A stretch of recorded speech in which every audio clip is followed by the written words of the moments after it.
Sistemática. É o ramo da biologia que estuda a biodiversidade, isto é, os tipos e variedades dos seres vivos. Tem como objetivo descrever a biodiversidade, desenvolver críticas e compreender o processo responsável. Os cientistas dividem os seres vivos em categorias de acordo com as suas características comuns. Sabe-se que as características mais adequadas para se organizar os seres vivos são as estruturais e anatômicas. Como exemplos sistemáticos, temos o sistema de Aristóteles da Grécia Antiga, que classificava os animais de acordo com o ambiente em que eles viviam. Por exemplo, os voadores, os nadadores e as plantas, de acordo com o critério de tamanho. Por exemplo, ervas, arbustos, árvores. E tinha também o sistema de Agostinho de Hipona, do século IV d.C., cujo critério de classificação era a utilidade que os seres vivos tinham. Por exemplo, se eles eram nocivos, indiferentes, úteis. Aí tinha o sistema de Linneu, que foi logo depois, no século XVIII,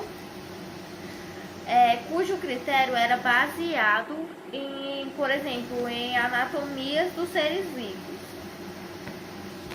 Os grandes métodos de Linneu foi associar as características dos seres vivos em um sistema bem planejado, no qual para dar nomes, a nomenclatura binominal.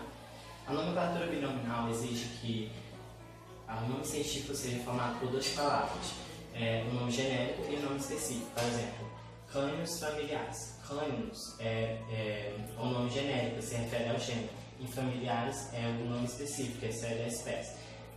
E também a nomenclatura binominal tem regras, que uma delas é que o nome científico deve ser sempre escrito em latim ou em forma latinizada. E também, em textos, ele deve ser escrito em itálico ou grifado. Pronto. E também, se você já referiu ele mais de uma vez no texto, você simplesmente pode só abreviar o nome genérico e repetir o nome específico.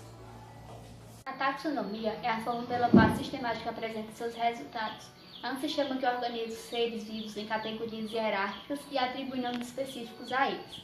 Vamos considerar, por exemplo, a forma como uma família organiza os diversos produtos adquiridos em um supermercado. As sistemáticas são os critérios que seriam utilizados para a organização dos produtos. Tipo, produtos de limpeza, alimentos a serem guardados na geladeira, no freezer, na despensa. A taxonomia, por sua vez, seria o resultado final da organização. Ao pegar um saco de arroz, identifica-se nesse produto determinadas características que o permitem concluir que ele deve ser armazenado em despensa e não em um freezer. Os reinos são utilizados para classificar os seres vivos. Eles foram propostos por Whittaker e são divididos em 5. O reino Monera, composto por seres procariontes, unicelulares e que tem como representantes bactérias e cianobactérias. O reino Fungi, composto por seres eucariontes, uni- e pluricelulares, heterótrofos e que tem como representantes leveduras e o mofo, por exemplo.